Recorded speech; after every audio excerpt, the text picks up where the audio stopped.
Assalamualaikum Sobat Creeper, salam sejahtera juga untuk semua ya.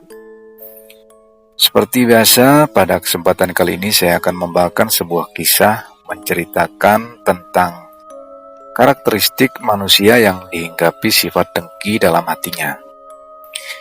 Hingga berbagai upaya dia lakukan, termasuk mensabotase usaha orang lain dengan menggunakan cara-cara klinik dan sejenisnya.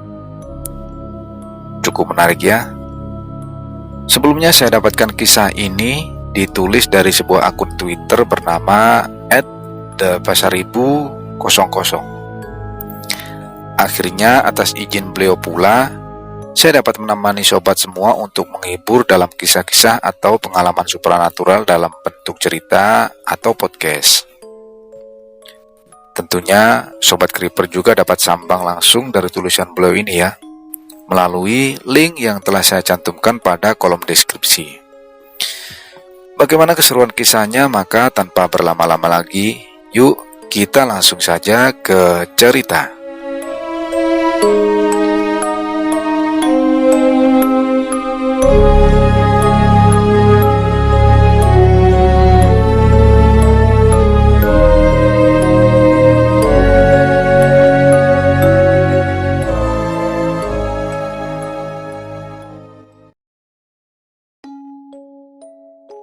Cerita ini bersumber dari kisah nyata Kang Asep. Sewaktu dia di Tangerang membuka usaha restoran Padang. Jadi, sebelum kerja nasi goreng sama gua, Kang Asep sebenarnya udah punya usaha yang lumayan maju di daerah Tangerang. Keahliannya di bidang kuliner membuat masakan dia disukai banyak orang. Hampir setiap usaha kuliner yang dia buat selalu berhasil. Nah, waktu di Tangerang, Kang Asep punya usaha catering buat pabrik. Sebutlah sebuah perusahaan pembuat ban. Pesanannya ribuan porsi per hari, sesuai dengan jumlah karyawan yang ada. Selama menangani bisnis catering pabrik, tidak ada masalah yang berarti. Palingan masalah-masalah teknis seperti keterlambatan atau harus tetap bekerja meski hari raya lebaran. Sembari jalanin usaha catering, Kang Asep buka restoran Padang juga di sebuah pulbus di Tangerang. Kalau soal masakan Padang ini, Kang Asep tidak diragukan lagi kejagoannya. Semua bumbu menggunakan bubuk top yang diimpor dari Padang langsung. Pernah nggak lo makan rendang tapi bumbunya dipakein susu kental manis? Itu enak banget rasanya. Lebih enak dari daging anjing pakai kol. Masalahnya muncul di restoran Padang ini. Biasalah, bisnis kuliner itu ketat dan zero sum game. Artinya salah satu harus mati. Tidak ada restoran yang jenisnya sama tapi deket-deketan bisa sama-sama hidup. Kebetulan di dekat situ udah ada restoran Padang yang buka duluan. Dan tadinya rame. Tapi pas Kang Asep buka di situ jadi sepi. Karena secara rasa juga emang kalah. Tahun-tahun ini adalah tahun-tahun awal Kang Asep berusaha. Jadi baru nikah dan baru usaha. Secara keilmuan gaib juga menurut pengakuan dia masih belum terlalu paham soal hal-hal gaib. Bulan-bulan awal restorannya rame banget. Sampai kadang-kadang kalau udah tutup, sopir-sopir angkot yang selesai narik masih maksa mau makan. Kalau makanan habis, minyak digorengin telur doang.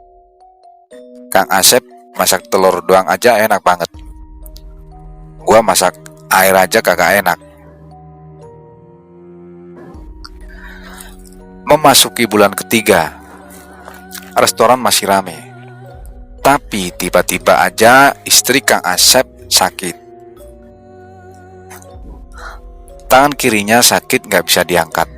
Mau kerja juga susah, terpaksa harus pakai satu tangan. Bener-bener ganggu kerjaan lah. Jadi kalau di cerita gua yang lalu, orang nyerang usaha dibikin sepi usahanya. Tapi kalau yang ini orangnya yang diserang langsung. Sampai beberapa lama belum ada yang nyadar soal serangan gaib ini. Masih disangka sakit sendi biasalah atau nyeri-nyeri biasa gitu. Sampai suatu hari ada seorang ibu yang makan di warung bilang ke istrinya Kang Asep. Sambil ngelus-ngelus tangannya dia bilang, "Kok kotor banget ya?" Kotor banget. Sekeluarga pada bingung maksudnya apa. Pada nanya ke si ibu itu, maksudnya apa? Si ibu gak ngomong apa-apa, cuman ngelus-ngelus tangan sambil bilang, "Kasian ya, kasian. Kotor banget kamu, kotor banget." Habis dielus-elus gitu, besoknya langsung sembuh tuh tangan. Bisa digerakin lagi, bisa gerak normal, bisa kerja normal. Setelah hari itu, usaha jalan normal lagi. Warung masih rame, pelanggan juga masih banyak. Tangan udah sembuh. Selama beberapa minggu usaha lancar lagi. Jam makan siang adalah jam-jam paling sibuk. Orang kantoran sekitar pada makan di situ. Tiba-tiba entah kenapa makanan mendadak basi. Basi semua. Padahal baru dimasak tadi pagi. Kuah-kuah Padang yang harusnya segar mendadak bau basi. Sayuran singkong juga mendadak basi. Terpaksa hari itu tutup cepat. Karena nggak ada lagi yang bisa dijual. Harus belanja lagi, terus masak lagi dari ulang. Nggak bakalan sempet. Kejadian kayak gini sering banget terjadi. Sampai bikin rugi dan keuangan usaha jadi terganggu. Pelanggan juga banyak yang kecewa dan mulai nggak datang lagi ke situ. Lama-lama Kang Asep mikir, sebagai seorang yang dibesarkan di pesantren di Banten, hal-hal kayak gini tuh sebenarnya biasa, tapi waktu itu emang ilmunya belum seberapa. Dan Kang Asep bilang waktu itu dia baru-baru belajar, jadi belum paham betul. Curiga akan gangguan-gangguan gaib, Kang Asep ngadu ke gurunya. Diceritainlah semua kejadian di restoran Padangnya. Gurunya cuma bilang ada yang nyerang karena usahanya terganggu. Gurunya malah kasih tahu secara spesifik bahwa yang nyerang itu restoran Padang yang di deket tempat dia buka juga. Pakai ilmu-ilmu dari daerah di Jawa Tengah. Yang paling mengerikannya yang dipakai nyerang bukan ilmu biasa, melainkan ilmu yang lumayan canggih.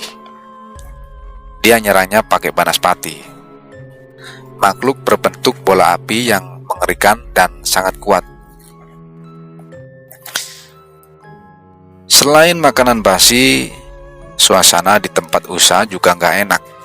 Orang gampang marah. Sesama karyawan saling cekcok. Nggak ada kedamaian dan hawa ruangan juga lebih panas. Selama kejadian-kejadian serangan gaib ini, yang paling menderita sebenarnya adalah istri Kang Asep. Karena Kang Asep sendiri nggak mempan. Jadi beralihlah serangan ke istrinya. Istri Kang Asep sakit-sakitan jadinya. Guru Kang Asep ngerasa harus bantuin. Karena ilmu gaib yang nyerang ini sangat kuat. Jadilah gurunya ini pergi ke Tangerang, nginep di resto Padang Kang Asep. Malam-malam tiba-tiba di jendela kelihatan bola api berterbangan. Ada 4 banaspati di sekeliling resto. Terbang berputar-putar kayak ngelilingin restoran. Ini ngeri sih. Biasanya orang kalau udah ngirim banaspati yang diincer itu nyawa. Gila juga sebenarnya. Gara-gara duit aja orang bisa sampai segitunya. Gak habis pikir juga gua. Ternyata 4 banaspati itu udah lama ada di sekitaran bangunan itu. Muter-muter bikin sakit tangan, bikin basi makanan, dan bikin gangguan-gangguan lain. Kehadiran guru Kang Asep bikin Banaspati ini jadi kelihatan oleh mata orang-orang. Mereka nunggu di depan jendela dan pintu, tapi nggak bisa masuk ke dalam. Mulailah ritual perlawanan dilakukan, sambil baca-baca mantra, bakar menyan, buat ngusir bola-bola api itu. Pas lagi baca-baca, sambil posisi bertapa, tiba-tiba satu Banaspati nyerang ke dalam, ngantam kaca display depan restoran Padang tempat majang makanan. Itu maksudnya yang biasa piring disusun bertumpuk-tumpuk ala masakan Padang itu.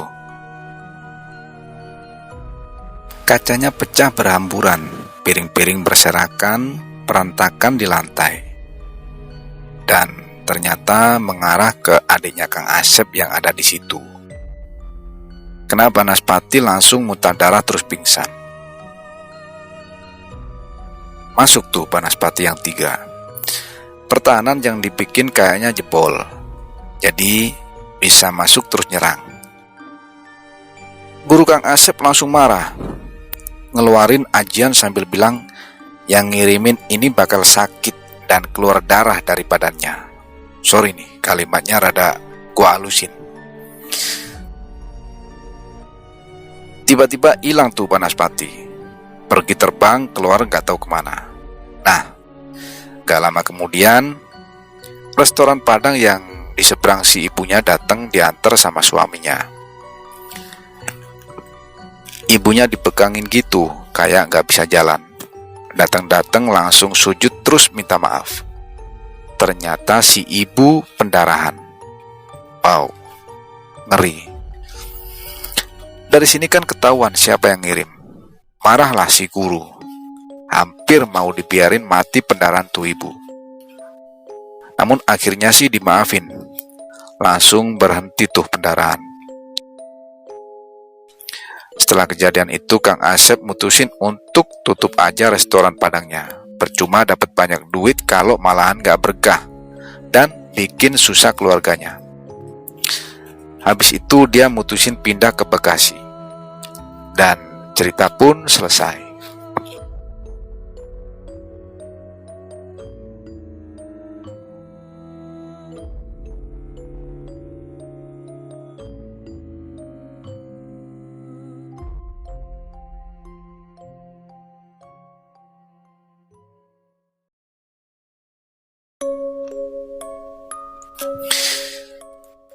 Begitulah akhir kisah yang telah diceritakan dari akun @thepasaribu00.